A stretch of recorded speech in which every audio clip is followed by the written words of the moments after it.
Hello guys, തലേന്നത്തെ ക്ഷീണം കാണാൻ രാവിലെ നമ്മൾ വൈകിയാണ് എണീറ്റത്. അങ്ങനെ എഴുന്നേറ്റ പാടെ നമ്മൾ നമ്മുടെ ബ്രേക്ക്ഫാസ്റ്റ് കഴിച്ച് നല്ല ദോശയും ചമ്മന്തിക്കറിയും. ആഹാ, നല്ല നല്ല ടേസ്റ്റ് ഉണ്ടായിരുന്നു.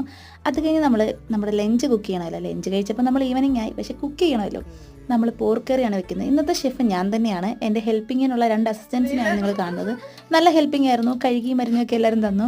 അങ്ങനെ നമ്മുടെ അതിമനോഹരമായ ടേസ്റ്റ് ആയിട്ട് പോർക്ക് കറി ഇവിടെ റെഡി ആയിട്ടുണ്ട്. അത് കഴിഞ്ഞ് നമ്മൾ ഐസ്ക്രീമൊക്കെ കഴിച്ച് കുക്കിങ്ങിൻ്റെ ഇടയിൽ ക്ഷീണമാവാലോ. മീൻ വറുത്തപ്പോൾ നമ്മുടെ ഫയർ അലാറം ചെറുതായി ഒന്ന് അടിച്ചു. അത് ഓഫാക്കാനുള്ള ആർദ്രയുടെ കഷ്ടപ്പാടാണ് നമ്മൾ കണ്ടത്. ഇനി അതിനിടയിൽ വീണ്ടും ക്ഷീണിച്ചപ്പോൾ നമ്മൾ തണ്ണിമത്തങ്ങയൊക്കെ അരിഞ്ഞ് ജ്യൂസാക്കി കുടിച്ചു. പിന്നെ അത് നമ്മൾ ഈവനിങ് ഒക്കെ ആയപ്പോൾ നമ്മുടെ ചോറും പോർക്കറിയും മീൻ വറുത്തതും തൈരെല്ലാം കൂട്ടി ഒരു പിടി അങ്ങോട്ട് പിടിച്ചു. അങ്ങനെ നല്ല ടേസ്റ്റ് ഉണ്ടായിരുന്നു എന്ന് എല്ലാവരും പറഞ്ഞു. അങ്ങനെ ചോറൊക്കെ കഴിച്ചു. ഈവനിങ് ഒക്കെ ആയപ്പോൾ നമ്മൾ എന്തായാലും നൂർബർഗ് വന്നേലേ, സിറ്റി സെൻറ്ററൊക്കെ ഒന്ന് കണ്ട് അവിടെ എല്ലാം ചെറുതായിട്ടൊന്ന് കറങ്ങി. അവിടെ ഒരു പരേഡൊക്കെ നടക്കുന്നുണ്ടായിരുന്നു. അപ്പോൾ അത്രേ ഉള്ളൂ ഗൈസ്, ബൈ.